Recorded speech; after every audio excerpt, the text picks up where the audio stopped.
Buenos días, Oscar, ¿cómo estamos, querido amigo? Hola, ¿qué tal? ¿Cómo están? Buen día. ¿Cómo andan? Hola, Miriam. Bueno, Oscar, hay muchísimo para hablar, y una de las principales cosas es sobre la nota que Miriam recién contaba que te hacían, sobre qué es lo que pasa y cuáles son las vacunas que mejor han resultado en su eficiencia en la Argentina, ¿no? Sputnik, ya sabemos, Sinopharm, y la segunda pregunta, ahí nomás, es, AstraZeneca, ¿puede cubrir la segunda dosis de Covishield? Sí, sí, totalmente, porque es la misma vacuna. Es la vacuna de AstraZeneca.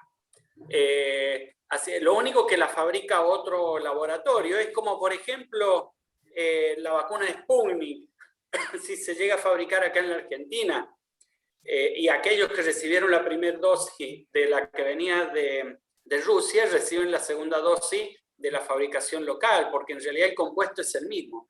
Así es que no hay ningún problema en que reciban la segunda dosis con la de AstraZeneca, porque es lo mismo. El producto es AstraZeneca, la marca comercial es otra. Así es que es como cuando compras un fármaco de una marca o de otra, es exactamente lo mismo. Vos lo que estás tomando es la droga, no estás tomando la marca comercial. Bueno, salió un comunicado, me parece que te lo envié el día viernes, sobre de que si vos habías tenido COVID, era aconsejable que a la vacuna sobre el COVID después, te la dieras 90 días después. A mí me pareció una exageración y por eso, bueno, queríamos hablar con alguien que supiera del tema y que nos pudiera decir, a ver, cuáles son los contratiempos que podría tener la persona de que tuvo COVID, hoy está bien y le piden de que tiene que esperar hasta 90 días para poder vacunarse. Bueno, mira, yo a los que tuvieron COVID yo no los hubiera vacunado, porque ya tienen inmunidad natural. Y ahí te hubieras ahorrado 3 millones de dosis, porque ya tenés 3 millones de personas vacunadas y que podrían haber esperado. Porque tienen la inmunidad natural, digo, nada mejor que la inmunidad natural para poder estar cubierto del COVID. Lo que hace la vacuna en esas personas es volver a estimular el sistema inmunitario y se vuelven a generar mayor cantidad de anticuerpos. El tema es el siguiente, a ver, ¿puede existir algún tipo, qué es lo que más le interesa a la gente? ¿Algún tipo de problema? Si yo tuve COVID y me vacuno, no va a producir ningún tipo de problema. De hecho, te puedo asegurar que de las 10 millones de personas vacunadas en la Argentina, 1 millón la han vacunado teniendo COVID y no sabían. ¿Por qué? Porque son asintomáticos. O muchos me dicen, estoy con dolor de garganta, ¿me puedo ir a vacunar? Sí, anda a vacunarte porque no sabés si tenés COVID. Puede ser COVID, pero no sabés. ¿Qué tenés que hacer? ¿Un hisopado? No te van a hisopar con ese síntoma solamente. Así que lo otro es perder el turno sospechando que podrías tener COVID. Así es que no hay ningún tipo de problema. ¿Por qué se les pide que esperen 90 días? La verdad que es relativo eso. No hay nada que justifique que tengan que esperar 90 días. No va a producirle ningún tipo de problema a la persona, ni ninguna reacción adversa, ni le va a reactivar la enfermedad. Son todas las fantasías que están en la cabeza de la persona. Cero problema. Muchas personas en el mundo han sido vacunadas teniendo COVID y no sabían. Aún con síntomas. Hay mucha gente que va y se vacuna con síntomas. Siempre decimos, cuando está con síntomas como fiebre, por ejemplo, no es conveniente vacunarse. ¿Por qué? Porque tenés un sistema inmunitario un poco más débil, digo. Y quizás pudiera, pero tampoco, ni siquiera en ese caso vas a tener problemas. No ha habido ningún tipo de problema en ese sentido. Así es que, nada, yo no le veo inconveniente eso en que lo demoren. Incluso yo te digo, yo no los hubiera vacunado, porque ya tienen la inmunidad natural y los vacunás en la última instancia, porque es preferible. Hoy tendríamos 13 millones de personas con inmunidad, por ejemplo, las 10 millones de dosis que llegaron más los 3 millones de recuperados que hay. Y te digo que es un número 3 millones, ¿no? Porque vos ahí necesitas 6 millones de dosis para gastar en personas que ya tuvieron coronavirus. Pero bueno, el mundo decidió vacunarlos también y vacunarlos en el mismo momento que al resto. Así es que, pero yo no veo ninguna contraindicación, ningún tipo de problema. Oscar, bueno, Perotti anoche anunció de que baja la presencialidad de Rosario y de San Lorenzo, que son dos departamentos grandes, y acepta los horarios del DNU del presidente de la Nación. ¿Esperamos lo mismo de Juan o qué pasará? No, ahí creo que vas a tener que esperar mucho tiempo. Pero bueno, de ilusiones también se viven. Dice, no, yo creo que acá no hay posibilidades. Tiene que estar muy complicada la provincia para que frenen algo. La verdad es que es temerario, ¿no? Que Perotti haya bajado la presencialidad en Rosario y en San Lorenzo. En Entre Ríos también bajaron la presencialidad. Anoche me contactaban gente de Bahía Blanca, estuvimos dando una charla el viernes en Bahía Blanca y parece que el intendente aceptó bajar la presencialidad también, junto con otros 50 municipios en toda la provincia de Buenos Aires. En Mendoza, por ejemplo, los hospitales, los colegios universitarios que dependen de la Universidad Nacional de Cuyo, también fueron a la virtualidad. Acá en Córdoba, el Manuel Belgrano, que depende de la UNC, pasa a la virtualidad, pero porque ha tenido un contagio masivo. Digo, ahí tenés un claro ejemplo de que la escuela es un riesgo. Pero la verdad es que no veo posibilidades. Ya, mira, tengo un amigo con el que charlo seguido y siempre le digo, che, mira, ¿vos creés que acá en Córdoba irán a tomar algún tipo de medida? No, dice, yo lo conozco al gobernador, no va a tomar ningún tipo de medida. Y siempre me gana, así que ya no le apuesto más. Van a agregar camas, digo, van a agregar, ya dijeron que algo de 800 camas, con lo que Córdoba va a tener incluso, creo que mayor cantidad de camas que la provincia de Buenos Aires. Es lo último que pueden agregar, ojalá que alcance, van a ser en total 3.752 camas de terapia intensiva las que va a tener Córdoba. Va a representar el 30% del total de camas del país. Digo, mirá el nivel de infraestructura sanitaria que se ha montado para poder soportar la pandemia. Es tremendo. Así que ese es el camino que ha elegido el gobernador y creo que va a seguir en ese camino hasta que termine la pandemia, pase lo que pase, ¿no? La verdad es que yo no veo muchas restricciones a un futuro cercano. Oscar, estábamos leyendo un comunicado del Consejo Médico que dice de que el estrés que tiene el personal más la falta de personal, valga la redundancia, es lo más preocupante. Ahora, vos, en números, para cada cama de esas que se va a instalar, para cada nueva cama, ¿cuánto personal médico necesita cada una de ellas como para sacar una cuenta sobre la cantidad que quieren colocar? Y mirá,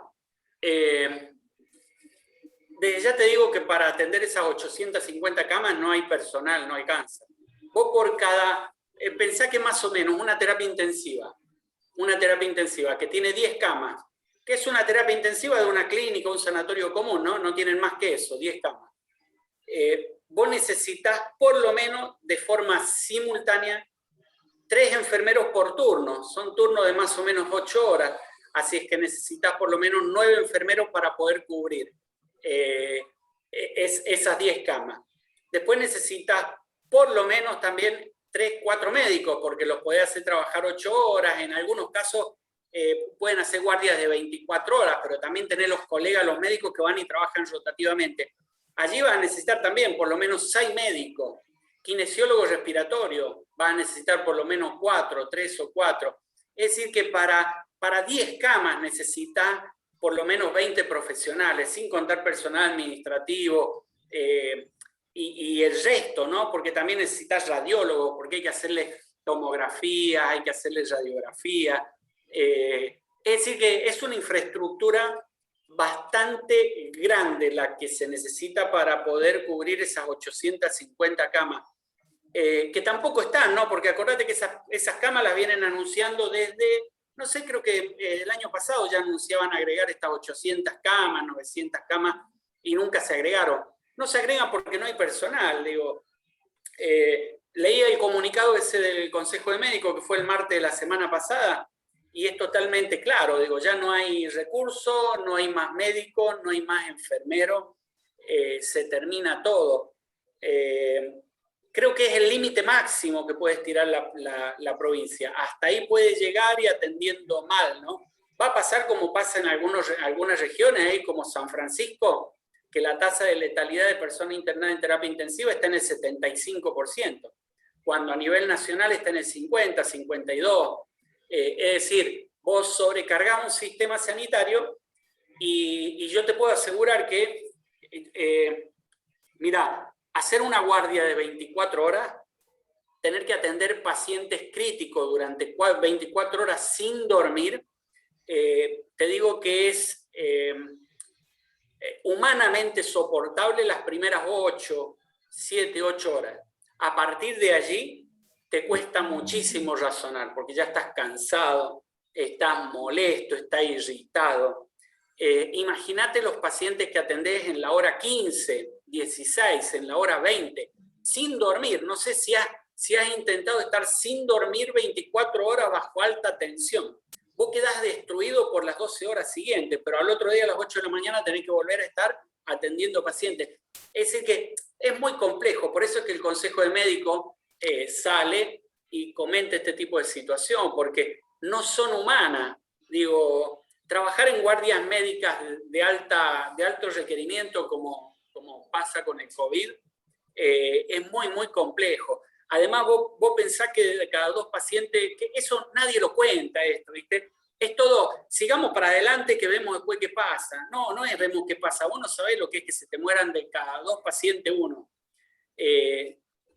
Terminás destruido, digamos, tu cabeza no queda bien, más allá de que te hayas preparado para una terapia intensiva.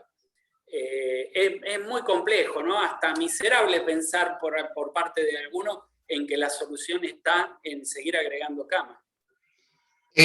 Oscar, escuchábamos que, bueno, la falta de oxígeno en varios hospitales, ya no se va a poder exportar el oxígeno como se estaba haciendo, y hablaban de por qué se está utilizando tanto oxígeno, porque dice de que se dieron cuenta que entubar de 2 salía 1. Entonces, dice de que con esta posibilidad del oxígeno habría más posibilidades de sobrevida. ¿Es así o es también una leyenda urbana? No, es así. El paciente de coronavirus es un paciente complicado.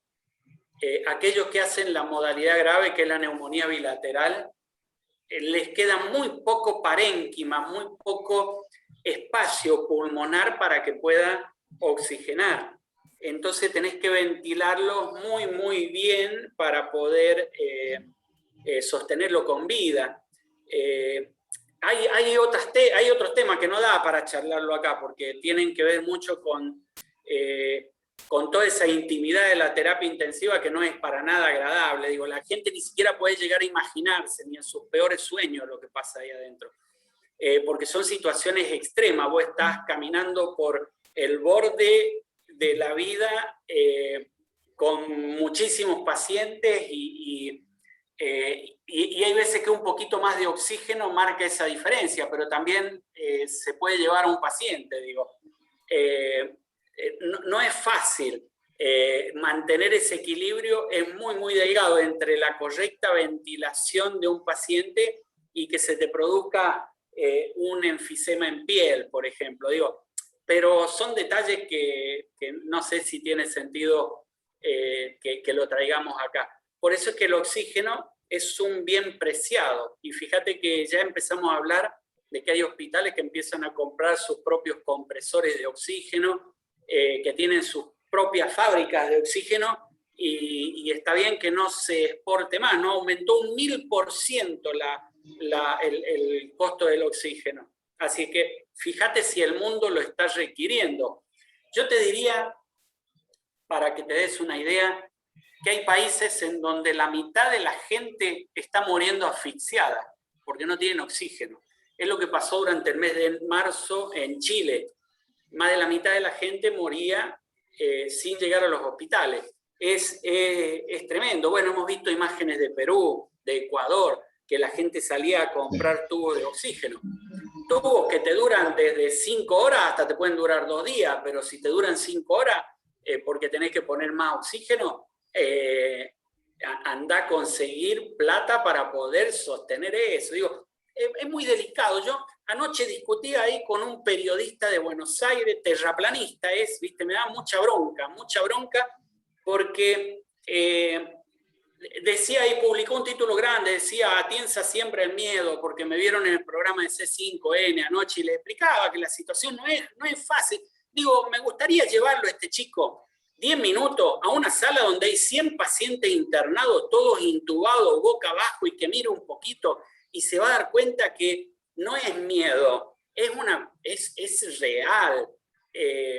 Tenemos que entender todos que hay que empezar a cuidarse. Si no nos cuidamos, esto se pone complicado. Digo, pareciera ser que 63.000 personas que han muerto no importa, justifica seguir adelante. Y es un poco el mensaje aquí en Córdoba. A mí me da mucha bronca eso. Mucha bronca porque hay gente que ha muerto y que no tendría que haber muerto. 60 personas del equipo de salud tenemos muertas al día de hoy. Digo, ya nadie las cuenta, ya nadie aplaude, a nadie le importa, todos siguen para adelante y priorizan viajes al exterior, viajes de vacaciones. Estos chicos de Nordelta que veía ahí que hicieron una fiesta y que encima increpaban a los policías, digo, pero tenés que meterlos presos hasta que termine la pandemia. No sé qué pasa ahí con la justicia. Digo, te da mucha bronca todo esto, porque lo que estamos viviendo es único, digo, y no logramos entender. Todavía hay gente que no entiende, digo, la verdad que da mucha bronca. Este muchacho de Nordelta está condenado a 3 años en suspenso por una causa que tuvo de empleados que fallecieron, y se da el lujo de armar una fiesta clandestina y de decirle al policía: no tenés nada que hacer acá. A ver, hay mucha gente que está confundida, ¿no? Viven en countries, entonces dicen: yo estoy en mi país, acá no entra nadie, acá no pago ley, no pago nada.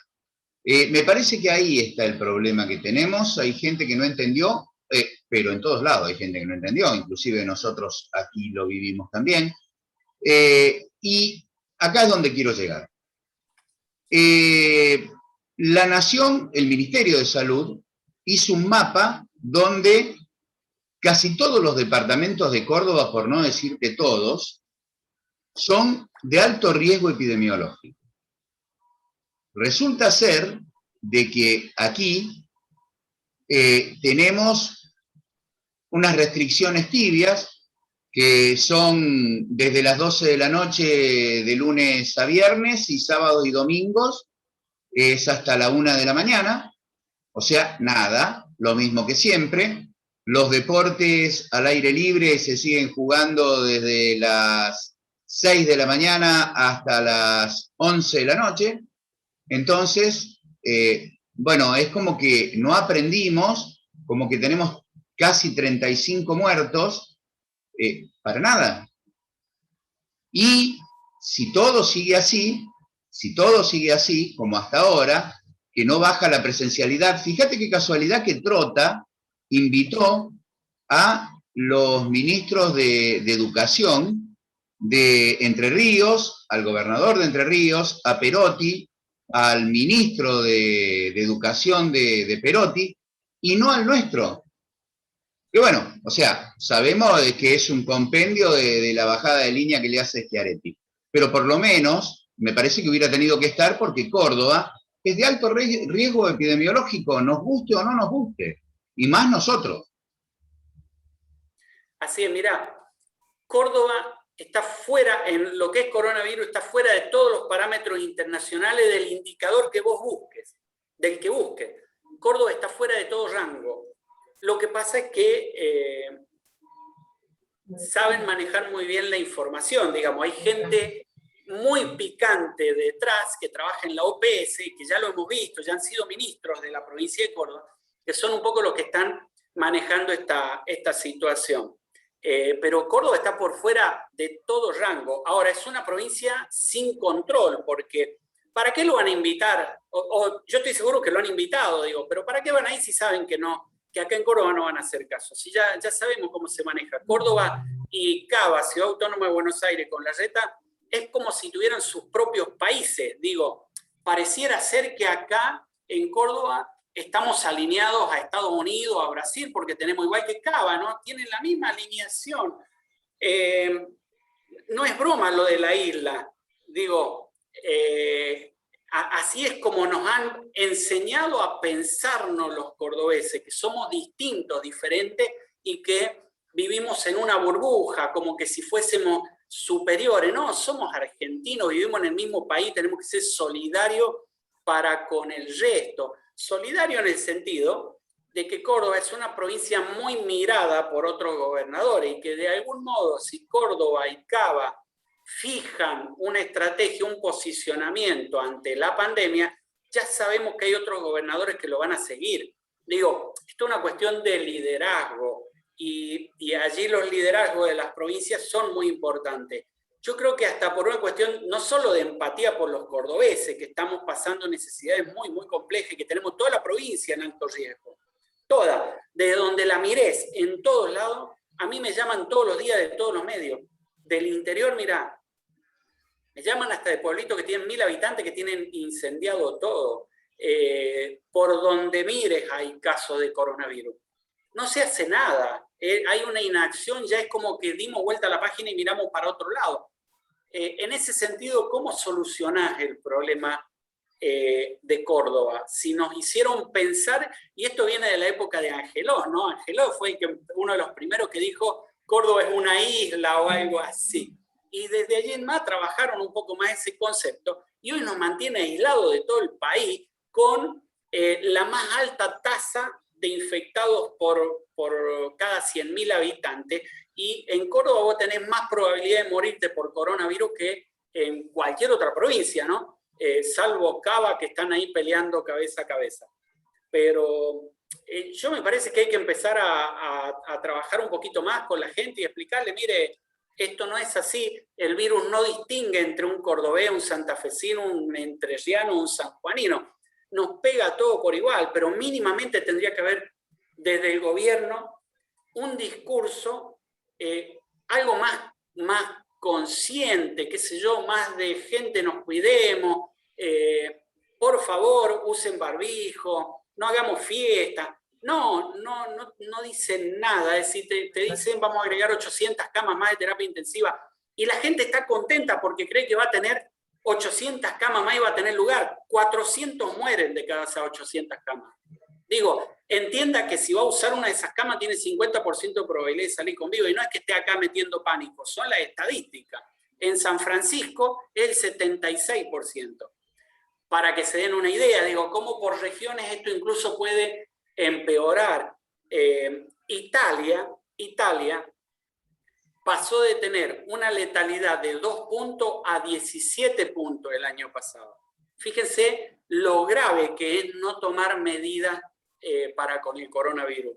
Y acá estamos liberados, ¿no? La verdad que a mí me da mucho miedo porque hay veces que tenemos que estar pensando, jugando con variables que nosotros no manejamos para ver si bajan la cantidad de casos. Digo, yo ruego todos los días que este verano que estamos teniendo, que se está alargando, porque a esta altura del año ya todos los años teníamos frío, se está alargando, siga alargándose para que no sume más casos, porque apenas tengamos los primeros días de 5 a 10 grados, se van a duplicar los casos. Entonces uno está rogando que la cuestión climática también ayude y que se consigan más vacunas para que nos vacunemos más rápidamente, a ver si se frena todo. Y tenés que pensar en ese tipo de variables antes de que pensar de que tu gobernador va a tomar algún tipo de medida. Entonces, ¿cómo puedes pensar que va a estar el ministro de Educación con Trota reunido si acá la decisión ya está tomada de antemano? Miriam.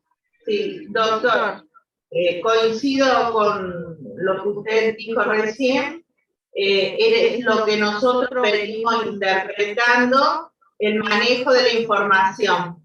Cuando nosotros una mañana acá analizamos el reporte diario de prensa local, y de acuerdo a lo que sabemos de los padres de alumnos de diferentes niveles y escuelas, nos parecía que era muy poco cuando en el reporte figuraba no sabemos si era un alumno, y de personal de escuela o cierre de burbuja siempre 0. Y así fueron pasando las semanas hasta que empezamos a ver el 0. Lo mismo se sumó esto en localidades muy cercanas, con mucho menos población, y nos sorprendió que después del análisis que hicimos nosotros, al día siguiente se sacaron esas variables en el reporte. No sabemos nada ahora qué pasa en las escuelas. O sea, no lo sabemos de la parte oficial. Sí sabemos por los mismos docentes o los ciudadanos que te van contando, los grupos de WhatsApp te van contando. Acá justifican diciendo que justamente el bicho contagia el fin de semana, el feriado largo, que por eso creen que no contagió mientras estuvo en la burbuja. Y el docente parece que también se contagia el fin de semana. Eso es uno de los temas que quería contarles cómo estamos pasando esta situación. Después yo leí, no me acuerdo ahora en qué diario, que es como que la policía o los que gestionan cada localidad, mucho más de labrar actas no pueden hacer porque la justicia no baja el martillo, no ajusta. Es como que falta ese eslabón para hacer esto un poco más serio. Y otra pregunta que acá me preguntan en un grupo que estoy, de la vacuna Sputnik, la que llegó ahora a Córdoba, ¿es primera dosis o segunda dosis?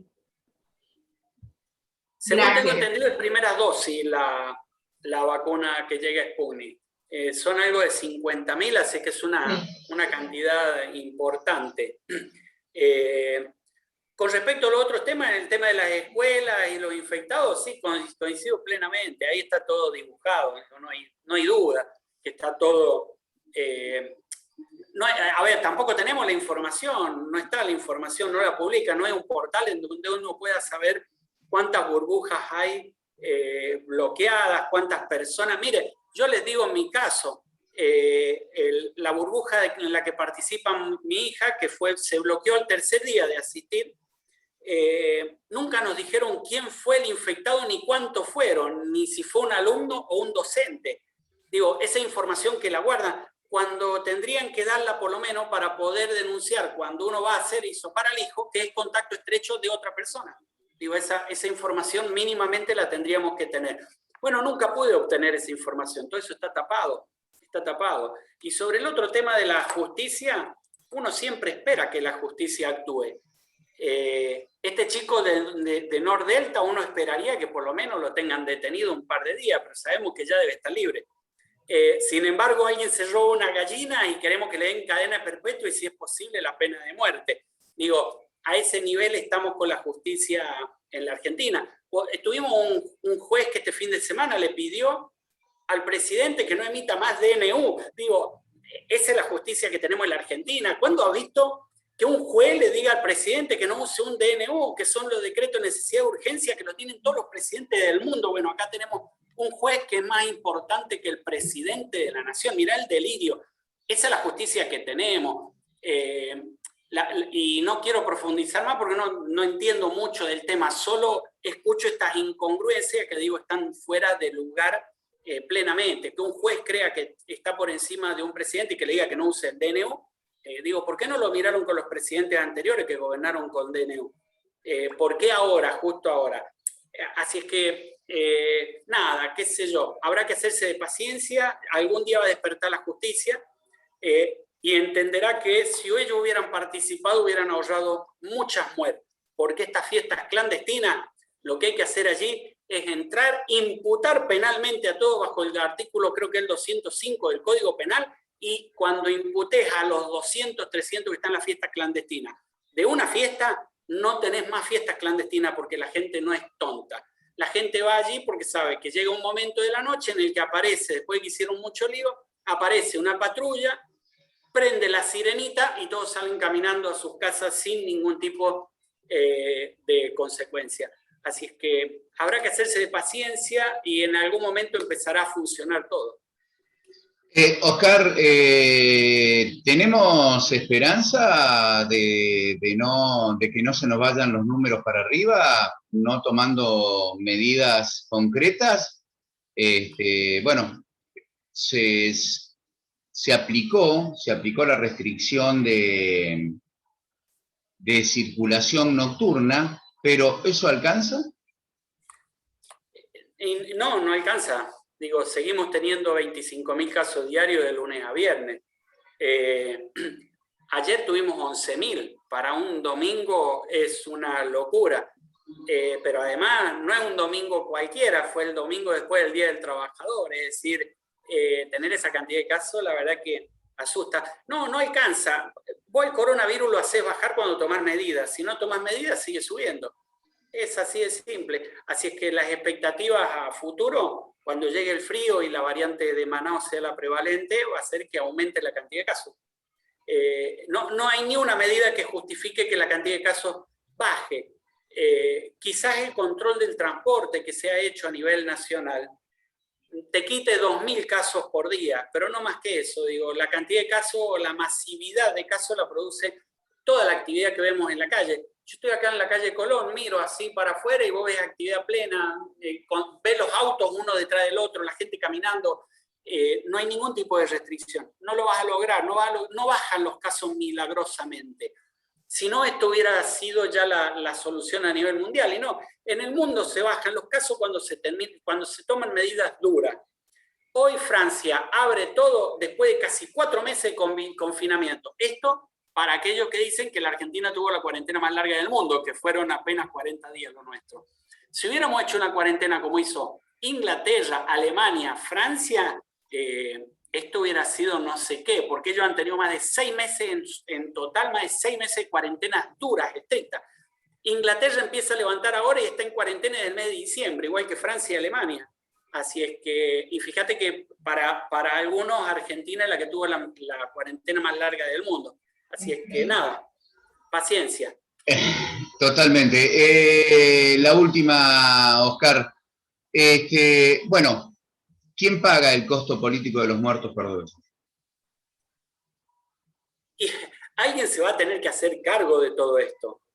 Pero bueno, nada, acaban de lanzar la candidatura a presidente del gobernador. No sé, yo digo, vivimos en otro mundo, ¿no? Esto realmente es una isla. A mí me da mucha bronca, mira, porque digo, qué lástima no haber sido diputado nacional en el momento de la pandemia para haber presentado un montón de proyectos de ley y haber normalizado esto, porque lo que hace falta acá es más participación política para poder frenar un poco esta locura. Yo creo que la política se va a tener que hacer cargo de los muertos que hay en Córdoba y del daño que se va a producir a futuro en Córdoba, aunque algunos no se quieran hacer cargo, pero se van a tener que responsabilizar de esta situación. Bueno, esta sí es la última. El jugador de Boquita, que después del COVID le dio cardiopatía, ahora dentro de 15 días le tienen que volver a hacer un estudio. Bueno, ¿qué opinás y si es común? Bueno, por eso te decía que no solo se van a tener que hacer cargo de las muertes, sino las consecuencias a futuro, porque van a quedar muchas personas enfermas con secuelas a largo plazo. Algunas de esas secuelas invalidantes de por vida, como va a pasar con este jugador. Así es que no es joda esto, ¿no? No es joda. Todavía no hemos visto lo que puede llegar a hacer este virus en el tiempo. Por eso te digo que acá hay secuelas a futuro que creo que vamos a tener que tener en cuenta y esperemos que no vaya por el lado de la juventud, que deje a una gran parte de la juventud dañada, ¿no? Ojalá que no sea así, pero la verdad que eso hoy lo empezamos a ver y no sabemos qué más vamos a ver a futuro. Oscar, como siempre, muchísimas gracias por la atención, por dejarnos este lugarcito los lunes. Sabemos cómo estás de trabajo, sabemos la cantidad de entrevistas que tenés por día, así que bueno, de todo corazón, muchísimas gracias por seguir acompañándonos como hace un año. No, gracias a ustedes por el espacio siempre y bueno, seguiremos hasta que termine la pandemia. Después habrá un momento para descansar, así que un abrazo a todos. Hasta luego. Dale, un abrazo grande, Oscar.